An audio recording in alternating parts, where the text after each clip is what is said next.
आप सबको नमस्कार।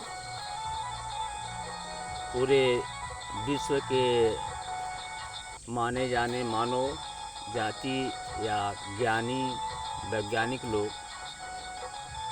मैं आप लोगों के बीच जैसे धरती, सूरज, तारा, हर जीव के रचना कैसे हुई, मैं अपने नॉलेज से बहुत दूर दूर तक खोज और अनुभव किया। तो हमारे नॉलेज में इतना ही आया कि धरती के सिवा जितने जीव जंतु हैं, वृक्ष पौधा, इसी धरती से उत्पन्न हुए हैं या अवतार लिए हैं, और किस आधार से लिए हैं वो कोई भी कहीं से लाया नहीं है। और जो अगर आप सोचें कोई लाया है तो उसको कौन लाया था, बहुत दूर तक कहानियाँ हैं, ये सोचना ज़रूरी है।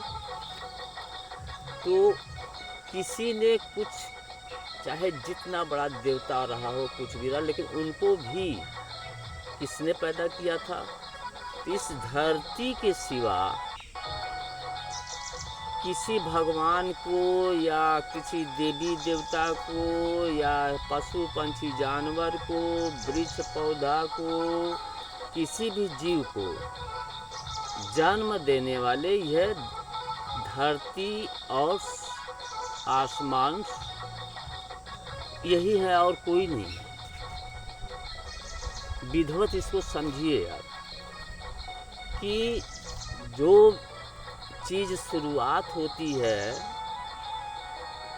जैसे आगे हम बताए थे ना कि काला जैसा धुंध गैस था, अंडा आकार का, किसी समय गोल आकार हो गया, अंडे आकार का, उसमें सूरज तैयार हुआ, विस्फोट हुआ, धरती तारे बने,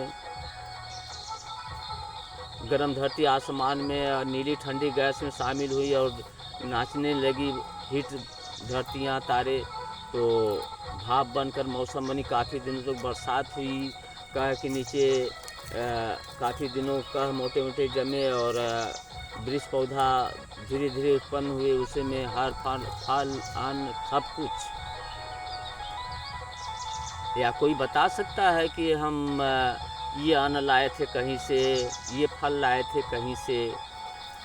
शुरू में तो इतना भी ज्ञान नहीं था किसी को कि इस पौधे क्या नाम है, इस फल का क्या नाम है। हाँ, नाम हम रखे हैं, इंसानों ने नाम रखे हैं पहचान के लिए, कि ये आम है, ये सेव है, उसका नामकरण हम लोग किए हैं।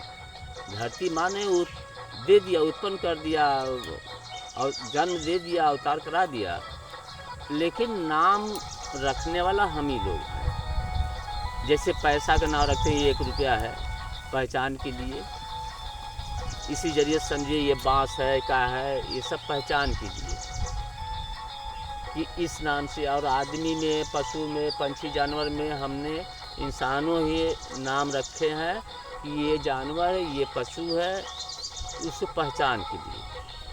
लेकिन उनको जन्म देने वाला इंसान कोई नहीं है, कोई भगवान देवी देवता नहीं है उनको जन्म देने वाला। केवल भगवान देवी देवता, धरती माँ, आसमान पिता। जो बरसात होती है तो आसमान से वही पिता माना जाएगा। जब गंभीर बरसात खूब जम को होगी तो अनेकों जीव पैदा होने लगते हैं, आकस्मिक। अभी आज छोटे छोटे जीव पैदा होते हैं।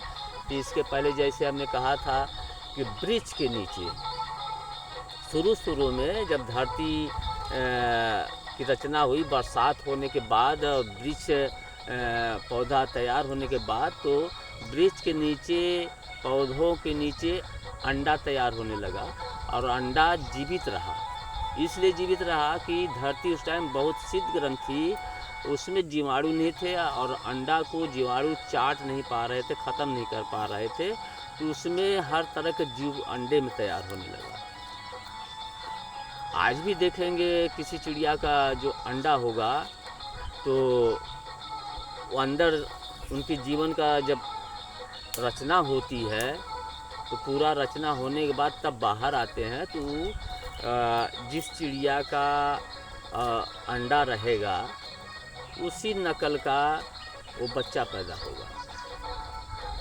तो वृक्ष के नीचे जो अंडा तैयार हो रहा था, तो वृक्ष से ही कई मतलब कि पशु पंछी जानवर का हड्डियां प्राप्त हुई। अगले भाग में बताएंगे कि कैसे इस तरह के हो गया है। आज भी कर सकते हैं, किसी फल अब वृक्ष से कर सकते हैं आप।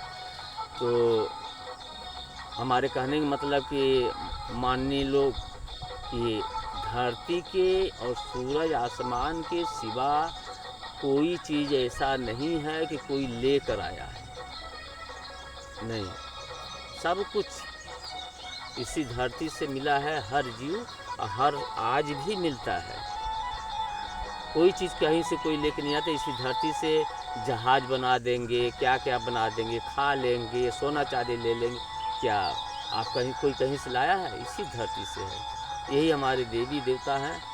और कोई देवी देवता है, देवी देवता भी इसी धरती से पैदा हुए थे, जिसको हम देवी देवता मानते हैं। फिर अगले भाग में मिलेंगे। धन्यवाद। शेयर करिएगा।